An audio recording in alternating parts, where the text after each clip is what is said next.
Hello friends, welcome to the new episode of my channel. আমি অরিত্র। এখন আমরা কথা বলবো যে পাটালিগঞ্জের পুতুল খেলা বলে ছবিটাকে নিয়ে, যেখানে লিড চরিত্র প্লে করছে পরাণ বন্দ্যোপাধ্যায়, সোহম মজুমদার, দিতিপ্রিয়া, এবং এই ছবিটা ডিরেক্ট করেছেন শুভঙ্কর। আপনারা প্রত্যেকেই জানেন, আমরা যখন ছোটবেলায় মিরাক্কেল দেখতাম, সেখানে মির্দা দাঁড়িয়ে বারবার বলতো শুভঙ্কর তুমি এসো এদিকে, এরকম করে বলতো। তো তখন এই নামটা বারবার শুনেছি। তো তিনি আর কি মিরাক্কেলের যিনি ডিরেক্টর, তিনি এটা ডিরেক্ট করেছেন। তো এই সিনেমাটা কিন্তু বেশ ভালো একটা ছবি হয়েছে, এবং আপনারা অনিক দত্তর ছবি দেখলে যেরকম ভাইবটা পান, এক্স্যাক্টলি ওই ভাইবটা এই ছবিটা দেখলে পাবেন। অনিক দত্ত ছবিতে কি থাকে, ইট ওয়াজ এ পলিটিক্যাল স্যাটায়ার অলওয়েজ। এটাও এই ছবিটার মধ্যেও কিন্তু প্রচন্ড পলিটিক্স জড়িয়ে রয়েছে। এই মুহূর্তে আমাদের রাজ্যের কি অবস্থা সেটা কিন্তু এই ছবির মধ্যে উঠে আসে, কিন্তু সেটা প্রিচি ওয়েতে নয়। ঠিক আছে, এই ছবির মধ্যে প্রচন্ড পলিটিক্স রয়েছে, বিভিন্ন জিনিসকে পোকিং রয়েছে, বিভিন্ন জিনিস নিয়ে কমেন্ট্রি রয়েছে, কিন্তু সেটা ভেরি ভেরি এন্টারটেনিং ওয়েতে।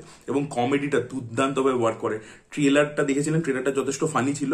ট্রেলারটার থেকে 10x ফানি হচ্ছে সিনেমাটা। ঠিক আছে, থরলি এন্টারটেনিং, প্রথম সিন থেকে এন্টারটেনিং। পরাণ বন্দ্যোপাধ্যায় ফাটিয়ে দিয়েছেন, রজতাভ দত্ত ফাটিয়ে দিয়েছে। মানে যে করেছে, একটা লোক আছে একটা জায়গায়, সোহম মজুমদার একটা গ্রামে যায় পারফর্ম করতে, সেখানে একটা লোক আছে, সে অ্যানাউন্সার আর কি মাইকে, সেই ক্যারেক্টারটা অব্দি ফাটিয়ে দিয়েছে। মানে ছোট ছোট ক্যারেক্টার প্রত্যেকে কমেডি করে জাস্ট উড়িয়ে দিয়েছে। লাইন্স, কিছু জায়গায় ডাবল মিনিং লাইন্স আছে, যেটা মিরাক্কেলেরও স্পেশালিটি ছিল। তো সেই জিনিসপত্র আপনি এখানে কিন্তু পাবেন আর কি দেখতে। তো সেগুলো কিন্তু যথেষ্ট মানে মজা দিতে পারে। আমার পার্সোনালি ভালো লাগছিল। অ্যাডাল্ট কমেডি কিছু জায়গায় ছিল, ডার্ক হিউমার ছিল, সো সব রকমের আর কি ছিল আর কি। কিছু জায়গায় একটু স্ল্যাপস্টিক জোনের মধ্যে অপারেট করে, ইত্যাদি করে, একটু অ্যানিমেটেড আর কি ক্যারেক্টার্স গুলো। তো সেগুলো খুব মজা লাগছিল। কমেডি দুর্দান্তভাবে ওয়ার্ক করেছে, এবং সেই কমেডিটাকে পুল অফ করা, যেহেতু অ্যাক্টার্সদের উপর দাঁড়িয়ে আছে, প্রত্যেকের পারফরমেন্স কিন্তু খুবই ভালো ছিল। ঠিক আছে, দিতিপ্রিয়ার পারফরমেন্সও খুব ভালো। দিতিপ্রিয়াও কিন্তু খুব ভালো কমেডি করেছে। আমি মানে এক্সপেক্ট করিনি যে দিতিপ্রিয়াও এত ভালো কমেডি করতে পারে। It all depends upon the director, because ডিরেক্টরের না একটা সেন্স অফ হিউমার আছে, তো সেটা বোঝা গেল। তো কমেডিটা খুব ভালো ওয়ার্ক করেছে, এবং যে মেসেজিংটা আছে সেটাও কিন্তু খুব ভালো। ঠিক আছে, মেসেজিংটাকে মানে একটা বাড়ির সাথে রাজ্যটাকে কিভাবে কানেক্ট করে সেটা নিয়ে যে কমেন্ট্রিটা, সেটা খুব ভালোভাবে দেখিয়েছে।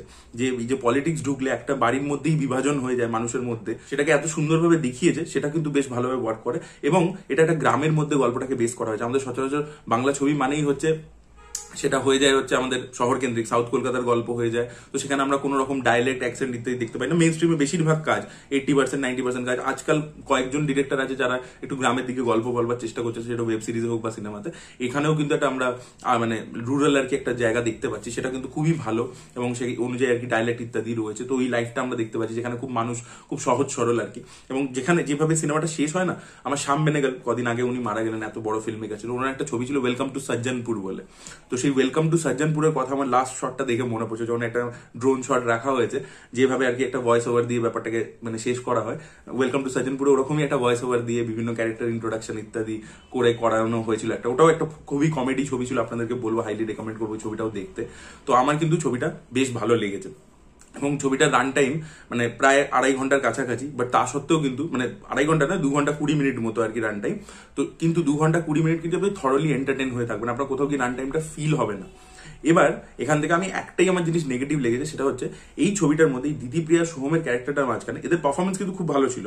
ঠিক আছে, এদেরকে কিছু রোমান্টিক মোমেন্টস দেওয়া হচ্ছে, এবং গানও কিন্তু ছবির মধ্যে বেশ ভালো, যে মানে রোমান্টিক গান রয়েছে বা ইমোশনাল গান রয়েছে, সেগুলো কিন্তু ওয়ার্ক করছে।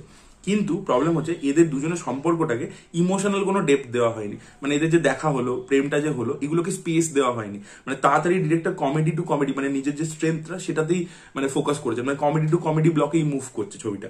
ঠিক আছে, ওদের সম্পর্কটাকে কিছু জায়গায় রিয়েল কিছু স্পেস দেওয়ার দরকার ছিল, আর একটু ইমোশনাল ডেপথ দেওয়ার দরকার ছিল, যেটা কিন্তু নেই। ঠিক আছে, সেম ভাবে এই যে পরাণ বন্দ্যোপাধ্যায় নিজের ছেলের সাথে সম্পর্ক, এগুলো কিছু কিছু জায়গায় রয়েছে। শেষের দিকে গিয়ে একটা যেরকম খুব ভালো সিন রয়েছে শেষের দিকে, কিন্তু সেটার আগে থেকে আরেকটু প্লেসমেন্ট, আরেকটু বিল্ড আপ দরকার ছিল। ছবিটা কিছু জায়গায় চাইছে যে আমাদের দর্শক ক্যারেক্টারদের জন্য ইমোশনাল করতে চাইছে। যদি পুরোটাই একটা স্পুফ জোনের মধ্যে অপারেট করতো তাহলে কোনো প্রবলেম ছিল না, কিন্তু এখানে কিছু জায়গায় কিন্তু ডিরেক্টর চাইছে যে আমরা এই ক্যারেক্টারগুলোর জন্য ইমোশনালি রুট করি, এবং একটা প্রেমেরও অ্যাঙ্গেল রয়েছে, কিন্তু সেইগুলোকে, সেই ট্র্যাকগুলোকে অতটা স্পেস দেওয়া হয়নি।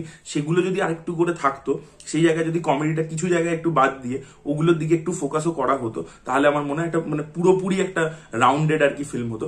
এবং এখানে মীর একজন অ্যাঙ্কারের রোল প্লে করেছে, আপনারা দেখলে বুঝে যাবেন কার কথা বলা হয়েছে। এবং তার খবরের চ্যানেলের নাম হচ্ছে বাঁশ খবর। ভাই হেভি লেগেছে, আপনারা সিনেমাটা জাস্ট দেখুন। ঠিক আছে, মানে সিরিয়াসলি ফানি সিনেমা, মানে হিলেরিয়াস মুভি আর কি। এবং আমি যেটা বললাম যে আমি আশা করবো যে এই ডিরেক্টর সামনের দিনে আরো ছবি বানাবেন। So that was it guys, thank you so much for watching this video. ভিডিওটা ভালো লেগে থাকলে লাইক করুন, শেয়ার করুন, চ্যানেলটিকে সাবস্ক্রাইব করতে ভুলবেন না। Bye bye.